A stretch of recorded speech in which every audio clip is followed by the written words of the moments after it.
you have a personal advocate. That listing agent is working for you. They're advocating for you getting the most money, selling your home as quickly as possible with the least amount of trouble on your part. Are you feeling uncertain about selling your home?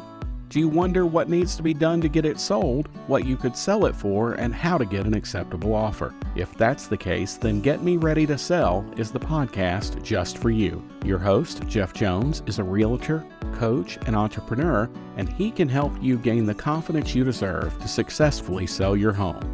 Here's Jeff.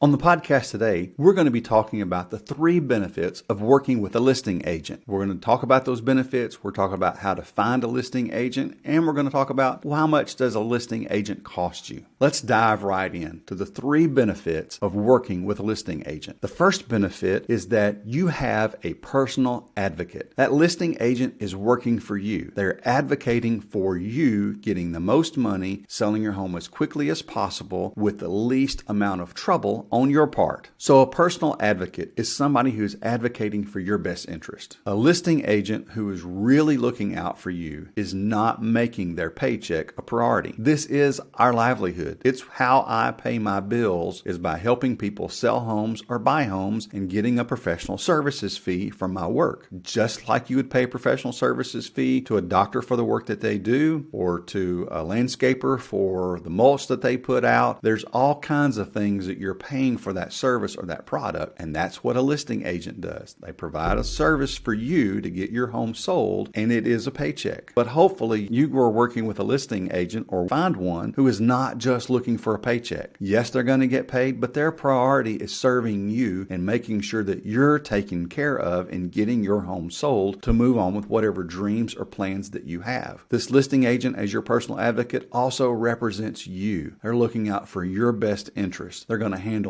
any issues that come up in the process of getting your home on the market and sold and getting you to where you're going next. In a future episode, we're going to be talking about the difference between a real estate agent and a realtor. Every realtor is a real estate agent, but not every real estate agent is a realtor. We'll talk about those differences and some benefits that you have by a person who's chosen to be a realtor and the code of ethics that they align themselves with. But that's for another topic in the future. So this personal advocate is advocating for your best interest. A listing agent, as your personal advocate, is also going to be helping set expectations. Your expectations and their expectations, the listing agents, in this whole process. They're going to explain the whole process to you about getting your home prepared, getting it priced, promoting it, what's going to happen when it's on the market, when you get an offer. Hey, and by the way, our next episode, we're going to be talking about getting an offer accepted and beyond. Make sure you tune in for the next episode to find out when you had it on the market, somebody wants to buy the house, they make an offer, then what? We'll talk about that next episode. But that agent, as your personal advocate, is going to explain to you that process, and they're going to establish a communication plan. Real estate agents are notoriously known for being bad at communicating. Part of that is, I know when I am not on my game with communication, it's because I don't really have anything to say. If it's a house that's been on the market for a while, nobody has seen it in the past week, you as the seller know nobody has seen it in the past week. I'm trying to do a better job of making sure, and you need a listing agent who does that, of telling you how many people have seen this listing online, how many people have inquired about it, conversations that you've had. So there should be a reason that I'm communicating with my sellers every single week, and I'm putting steps in place to make that happen. You need a real estate agent who's going to have a communication plan, because that's the biggest mark against real estate agents is, well, my agent never tells me anything. I never hear from my agent, either buyers or sellers. So hopefully you're going to have a real estate agent, or one that's moving in that direction, to establish that communication plan so that you are informed all along the way of what's happening with getting your home sold. Another aspect of having this personal advocate from a listing agent for you is that they help you navigate the paperwork quickly and efficiently. A listing agent needs to be able to provide assistance in completing whatever paperwork is necessary for you, explaining all that stuff to you so that you're aware of all of the paperwork that goes into it, the listing agreement, the offer to purchase, the inspection process, the appraisal, buyer who's pre-approved, all that stuff that's involved, you have that real estate agent, that listing agent who understands that, and they know the rules. We've been through training. We have to have so many hours of training to get a license. We have to have hours of training. In different states, it's different things. In the 2 states that I'm licensed in, I have to have so many hours of training every 2 years just to keep my license. Now, I'm in a lot of training because I like to learn, so I'm always well over what's needed for that, and I don't go to get that training just so I can check box that I've got my continuing education and I can keep my license. I want to be better prepared and better equipped to serve you and to serve other sellers and buyers in getting their homes sold or getting their homes purchased, so I take advantage of all the training I can if I'm available during that time that it's offered. That agent, as your personal advocate, is going to be navigating this process for you. They're also going to be negotiating on your behalf. Having a listing agent means that you're not sitting down at a table with a buyer and going back and forth to figure that out. The listing agent's going to come to you and say, okay, here's this offer. Here's how we can respond. What would you like to do? And if you want to make a change to it, make a counter offer, that listing agent is going to go back to that buyer's agent or that buyer and say, okay, here's what the seller's willing to do. A listing agent does it on your behalf so that you don't have to do those things. That listing agent is also part of that negotiating the deal, is they're going to coordinate all the details. Buyer's probably going to want an inspection. A lender for that buyer is probably going to want an appraisal. Your listing agent handles getting all that stuff scheduled for you, whether you live in the house or you've already moved out and it's vacant. They're going to handle that for you. And one other aspect of having this personal advocate is the network. Agents have a network of real estate professionals who can help close that sale quickly, and they can communicate to those. So they utilize those other agents to help bring in buyers to get those homes sold. And hopefully that listing agent also has a network of buyers who are looking for homes, and maybe, just maybe, your home fits that. So having a listing agent work for you, and one of those benefits is they're your personal advocate in helping you get your home sold. Hey, thanks for listening so far. I just want to make sure that you know about ReadyToSellScore.com. On that website, you'll choose some statements that best describe how ready you are to sell your home. Then you'll get a customized list of items of things that you need to do to actually get ready to sell your home. I look forward to being able to help you any way I can. Now, back to the show. Another aspect or another benefit of a personal listing agent working for you is what I want to call a marketing agency.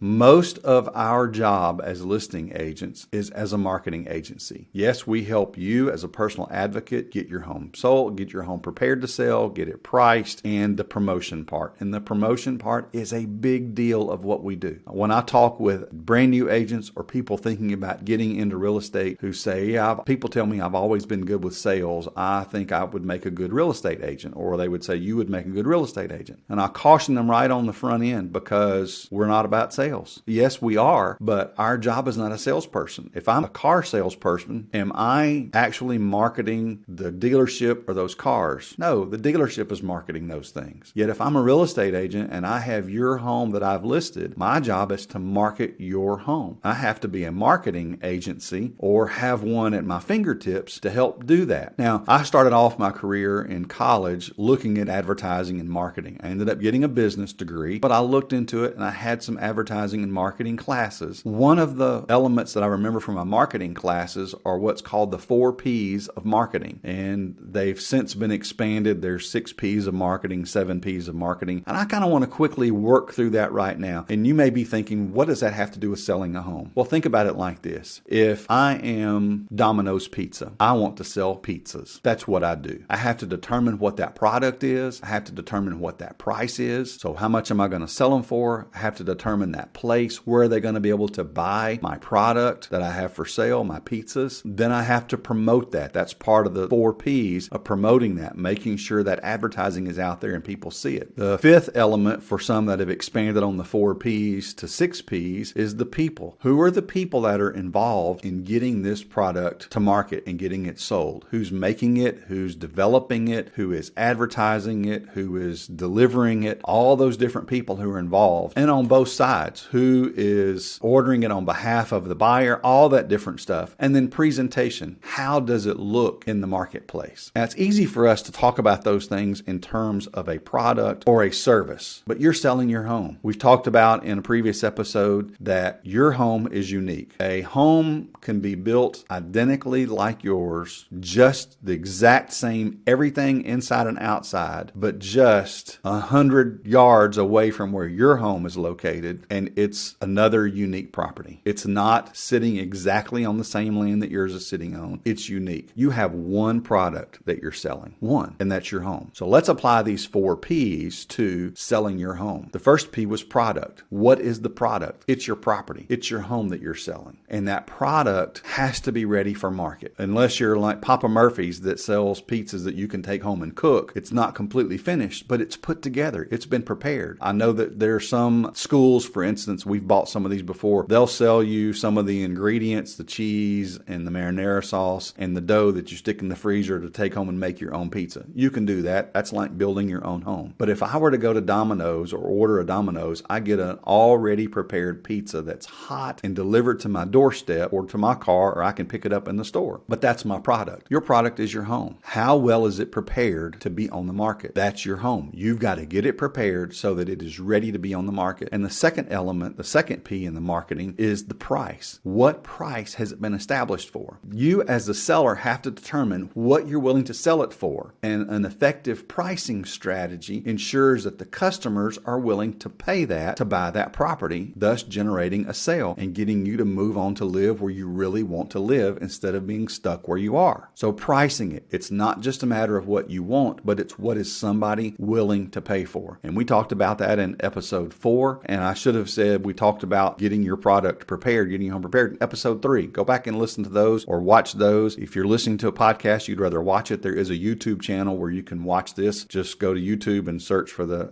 @Get Me Ready to Sell, and you'll be able to find our video version of this same podcast. But once you've had the product ready, you got to set a price for it. And then the place. Where's the place where customers can buy it? Well, that's obviously where it's located. They're going to be able to buy it there. And we'll talk about it in promotion about some of those other places, but it's actually a brick and mortar store. If you're leveraging the technology, they could also buy it online. More than likely, they're going to take a look at it or have an agent take a look at it. But I do know people who are relocating to an area, can't get to that area, will buy a home. I say sight unseen, actually not being on site, but will buy it based on what they see online. And if you've never ordered a Domino's pizza before, and I don't know why I picked that, I like Domino's, but they're not my go-to pizza, but they're still a good pizza, and I'll eat it if it's there. But anyway, so not putting down Domino's, they've got a great pizza and a great product. However, there are people who will order a Domino's pizza who may have never had Domino's before, and they do that based on what they've seen online. So they get on their phones, or they get on their computer, or they get on their iPad or other mobile technical device, and they'll order it there from the website. They'll order it from an app. So there are other places that people can purchase your home from, buyers that are looking. But we got to know where that place is and how are you doing that. And then 4th P is promotion. We talked about that in episode 5 of promoting your home, marketing your home. And the promotion includes all the tactics used to communicate this product's value. We've talked about pictures, video, virtual tours, open houses, all the different ways that we can promote that, the story that you tell in your marketing. When you see advertising on television, whether they're selling a beer or a car or a vacation, they're selling you the benefits, the experience you're going to get from using that product. And selling your home, we need to tell a story. We need to promote your home, not just the features of the home, 3 bedrooms, 2 baths, 1,800 square feet on a corner lot,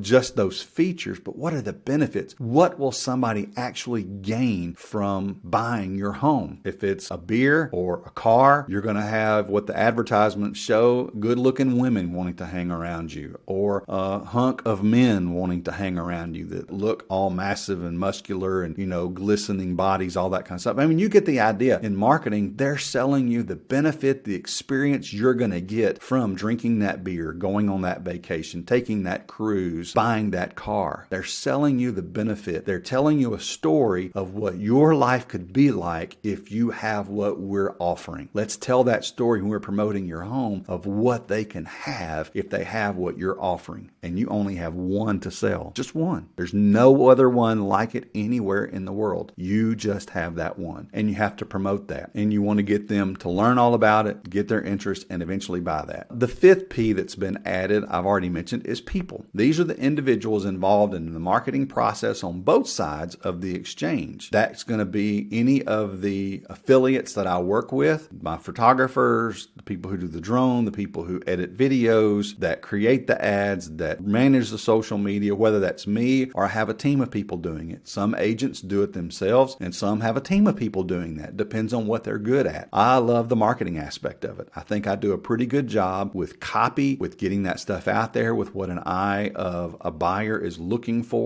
And that's just one of the things I love to do. So I'm really hands-on, deeply involved in that process. I used to be involved in taking the pictures, doing the 3D images. I've outsourced that now because I have a professional who can do all that plus do drone footage, and I'm not interested in getting my drone operator's license to be able to do my own drone footage. So I have a professional do that. I still will make a video, I'll edit the video, and I have an assistant who helps me edit those things and dress it up and make it look nice. I'm pretty hands-on in that marketing, but there are people involved in that. And another aspect of that, if we're talking about people, we got to think about who are the people that the buyer has. Who is their agent? Who is talking into their ear? If it's a dad or an uncle or a family member or a family friend, maybe they have a real estate agent that can't work in your market because they live in another state, but they grew up together. So they're talking to this real estate agent that's 2 or 3 states away. So they're getting feedback and input from them on, is this a good thing? And from a 50,000 foot view, that person can offer them advice. But who are the people on the buyer side that we have to attract and market to, and to get them to see the product and get them to understand the price and be willing to bring their buyer in to make an offer? Who are the inspectors they're going to use? What about that appraiser? Who's their lender? Do we know if that lender has a good reputation for being able to close deals, or does that lender generally find a problem with making the loan so the buyer's not going to be able to close the deal? And who are they closing with? Is it going to be somebody who really knows what they're doing, or is it going to be somebody who, again, slows down that process, makes it difficult to get closed, which lets you get your money? But who are the people involved? And then finally, the 6th P in our marketing agency that we have inside this real estate business that I have is the presentation. And the presentation is how the product appears in the market, on video, in print, in text, in reels on social media, in the MLS, that's the multi-listing service that's sent out to all the sites, Zillow, Trulia, Realtor.com, all the places that buyers are looking. It's syndicated to all those places. How does it look? And as a real estate agent, as the listing agent, I have to be that marketer that makes sure that that presentation is done in such a way that a buyer is going to see it and going to want the product. They're going to want your home and they're going to bring an offer. Benefits so far, you have a personal advocate, you have a marketing agency, and then the third benefit is legal access. I'm a licensed real estate agent. I am not a lawyer. I've never been to law school. I've never taken any law classes other than some business law, but I can't offer you legal advice. I can fill in blanks on a form, which is a listing agreement or a contract to purchase a property. I can fill in those blanks on a form that some lawyer somewhere has developed that the courts will accept if there's a problem down the road of getting your home sold. I can fill in those blanks. I can't offer you legal advice. I can't practice as an attorney. If I do those things, or if any real estate agent does those things as your real estate agent, they could lose their real estate license. I do know some real estate agents who are also attorneys, but when they're representing you to sell your home, they're not representing you as the attorney, because the attorney didn't sign the document to list your home. The real estate agent side of them did. They can't offer you legal advice unless you've retained them. You know, there may be a way of doing that for them to be your lawyer, but as your real estate agent, as your listing agent, they can't offer you legal advice. But I give you legal access. If you're selling your home on your own, chances are you don't have a long-term relationship with a real estate attorney who can close the deal and answer real estate questions. So if you're selling your home on your own and you look through, search the internet, get referrals, and you find a licensed real estate attorney who will help you close the deal to get your home sold, you're one of how many people are they working for? I don't know. How many deals are you going to do with them? 1, maybe 2 or 3 3 in your lifetime if you buy or sell in that same market and they're there. As a real estate agent, I've closed multiple deals a year with the same licensed real estate attorney, closing agency, and the attorneys that they have. So do you think if I make a phone call with them in my phone, if I make a phone call or send a text asking a question, do you think I'm going to get a faster response than you? You may get a quick response, but I would say that more than likely, I'm going to get a faster response than you're going to get because I do more business with them. I have a longer term relationship with them that we're seeing each other on a regular basis. You don't have that if you're just having them come to it one time. It's like a roofer. How many times you put a roof on? Hopefully just once, maybe twice if you live in the house more than 30 years or if there's significant wind or hail damage. But chances are you're not talking to that roofer on a regular basis. Same thing with a real estate attorney if you're handling the sale of the home on your own. So we've already talked about this. The benefits of working with a listing agent, a personal advocate who's working for your benefit to get your home sold for as much as possible, as quickly as possible, so that you can get on to where you want to live next. A marketing agency. If you don't have a real estate agent who is doing this for you, then you've got to bring in marketers. You've got to bring in those people. Find the photographer, find the videographer that can do those things for you to be able to market your home and figure that out, and hopefully you've done the right thing. And then legal access. You can get that on your own. You might be able to get a little more quickly working with a listing agent. So quickly, we're going to wrap up. Let's talk about finding a listing agent. How do you find a listing agent? You ask for referral. Ask your friends, who did they use to get their home sold? If you're affiliated in any business networks or any community, chambers of commerce, those type things, economic councils, chances are somebody in one of those roles is a real estate agent, somebody you have a relationship with. Research online. Look at who pops up in searches when you're looking online. Who do you see, drive around your neighborhood? Who do you see lots of signs for in yards in your neighborhood? If there are lots of signs, that means they may be selling a lot of homes, or maybe if there are a lot of signs, they're not doing such a good job marketing because those homes haven't sold. I don't know, but there are different ways that you can find those agents, and then you want to interview potential agents. If you trust your friends, start with who they've used in the past. You need to evaluate that agent's experience, and I'll tell you that just because they've been a real estate agent for a long time doesn't necessarily mean they're better at it. Some of those agents who have been agents for a long time really are dialed into the market and are wonderful at helping you get your home sold. Some of them, because they've been around so long, they either don't need to do a lot of deals or they already do a lot of deals, so they're not going to be as diligent at helping you get your home sold. A new agent, a year or two in the business that hasn't sold a lot of homes, you might think, oh, I don't think they're going to do a good job. Well, those newer agents tend to be more aware of the newer tools to help get your home sold. And if they're working at a good real estate brokerage, they've got a mentor in their back pocket, a real estate agent who has been around for a while that's mentoring them, helping them navigate all that. Don't be afraid of a long-term agent. Don't be afraid of a brand new agent. Talk to them. They may be a go-getter to see how they're going. Be careful. I would say be careful with those agents who will tell you they'll cut a deal, they'll cut their commission, their professional services fees, they'll cut those things to be able to get your business. Before I became a real estate agent, I actually had folks that asked me, if they could sell my home and that they would do it at a discount. They might provide all the bells and whistles and all the services, but then they also may cut back on those. So I get that. Being a real estate agent myself, I understand the reason, the need for wanting to be able to make as much money as you can, save as much as you can by having it sold as inexpensively as possible. And then their communication skills. I mentioned earlier up front, that's one of those things I know I can grow in, and I'm putting systems in place to where I do grow in that process of making sure I'm staying in regular contact with my clients on how the process is going of getting your home sold. We talked about the benefits, talked about finding an agent, and I mentioned the cost of working with a listing agent. Yes, it's going to cost you to work with a listing agent, but let's talk about that for just a moment. According to the National Association of Realtors, they do a survey every year, and the 2022 survey results that was published in 2022 when they surveyed buyers and sellers. Let me talk about buyers for just a moment. They said that 86% of buyers worked with a real estate agent. Now, 86% worked with an agent, meaning you're selling your home, and if you decide to try to sell your home for sale by owner, FSBO is what we call it in the market. If you're doing it FSBO, you need to realize that 86% of those buyers are working with a real estate agent, meaning they're going to bring a person who is their personal advocate, who is doing the reverse marketing, trying to find that home for them, giving them legal access as well all along the way. They're working on their their behalf, 86% of them are going to have a real estate agent working for them. And they're going to have to pay that real estate agent their professional services fee to help them find that home. It's an agreement that they've made with that agent. The way our industry generally works is if you work with a listing agent, you're going to